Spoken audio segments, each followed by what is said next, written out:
আচ্ছা, আর কেউ আসবে? হ্যাঁ? আচ্ছা, 2025 সালের নতুন বছরে তোমাদের উদ্যোগে একটা বিশাল আকর্ষণীয় বিষয় হতে চলেছে। পুটসুরি গ্রামের গজকালী মাতা প্রাঙ্গণে প্রাইমারি স্কুল ও অঙ্গনওয়াড়ি স্কুলের সামনে দেখতে পাচ্ছি যে একটা ঠাকুরের প্রতিমা গড়ার পরিকল্পনা রয়েছে। আজ সকাল থেকেই এই উদ্যোগ তোমরা নিয়েছো, তো এই বিষয়টা তোমরা গুছিয়ে একটু বলো।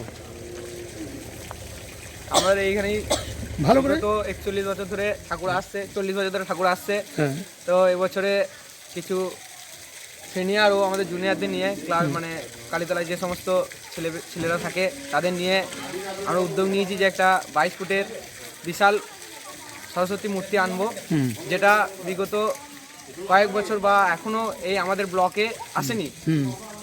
এবং সেটি আমরা কাজ শুরু করেছি আজ থেকে। এখানে মিস্ত্রি, আমাদের পাশের গ্রামে মিস্ত্রি, তিনি কাজ করছেন। পুরোপুরি সোলার সাজে ঠাকুরটি হবে। এছাড়াও পুজোর কয়েকদিন সাংস্কৃতিক অনুষ্ঠান আমরা রাখছি এবং বিভিন্ন বাচ্চাদের বিভিন্ন প্রতিযোগিতামূলক খেলা আমরা রাখছি। আরও সাংস্কৃতিক অনুষ্ঠান আছে, কিছু স্টলও এখানে বসবে। আচ্ছা, এখানে কিছু অনুষ্ঠানও হবে।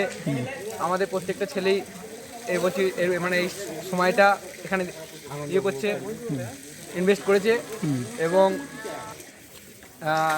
সরস্বতী পুজোর কয়েকটা দিন আমরা সকলে এখানেই থেকেই পুজোটাকে আরও ভালোভাবে পালন করব। গোটা গ্রামের লোকেরা এখানে আসবে, আশেপাশে গ্রামের লোকেরা আসবে। একটা আকর্ষণ আছে, যেহেতু 22 ফুটের সরস্বতী ঠাকুর, যেটা বিগত বা এখনো কোনো গ্রামে, আমাদের লোকালে কোনো গ্রামে আসেনি। তো একটা সবারই মনের মধ্যে একটা আনন্দ আমরা দেখতে পাচ্ছি। এখন থেকেই অনেক লোকজন এখানে ভিড় জমাচ্ছে বাইরে থেকে দেখার জন্য। আমাদের কাজ জোর কদমে চলছে। কাজটা হয়তো আর হাতে বেশি দিন সময় নেই, কয়েকটা দিন সময়। সেই সময়ের মধ্যে আমাদের ঠাকুরটা রেডি করতে হবে। মিস্ত্রি রেডি করতে শুরু করে দিয়েছে, আর এই কাজ শুরু হয়েছে, আর কিছুদিন লাগবে ঠাকুর মোটামুটি যেমন। আচ্ছা, এই যে তোমাদের কমিটি, এই কমিটির কি নাম আছে? সুব্রত স্মৃতি সংঘের উদ্যোগে তোমরা সমস্ত ছেলেরা উদ্যোগ নিয়ে এই জিনিসটা করছো। তো আমি জানতে চাইছি যে এই যে মা সরস্বতীর মূর্তিটা তৈরি করছে, তার নামটা কি?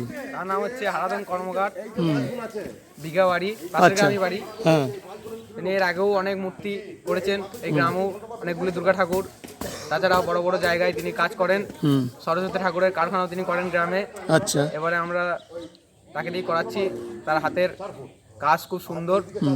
এর আগেও ভালো ভালো জায়গায় ঠাকুর করে তিনি খ্যাতি অর্জন করেছেন। তাই আমরা এখানে নিয়ে এসেছি হারাধন কর্মকারকে। এক কথায় পুটসুরি গ্রামের মানুষ তথা পার্শ্ববর্তী এলাকার বহু গ্রামের মানুষকে তোমরা একটু আনন্দ দেওয়ার জন্য এই উদ্যোগটা নিয়েছো।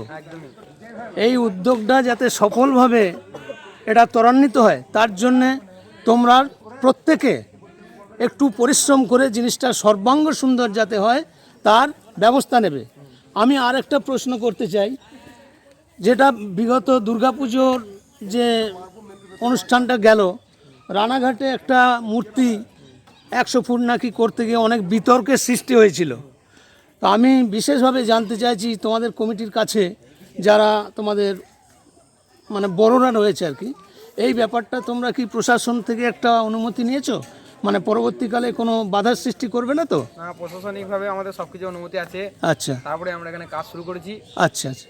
আর আশেপাশে গ্রামের মানুষদের যেভাবে সাপোর্ট আমরা পাচ্ছি, তাতে কোনো বাধার এখানে সৃষ্টি হবে না। খুব সুন্দরভাবেই পুজো হবে। আচ্ছা, কোনো রকম সমস্যার কিছু নেই।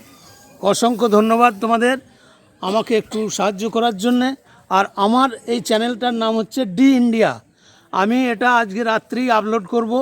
আমার চ্যানেল হচ্ছে D India @Debprasad Chowdhury. YouTube খুলে ক্লিক করলে পারি, ডি ইন্ডিয়া বললে পারি, ওটা পেয়ে যাবে, সবাই দেখতে পারবে।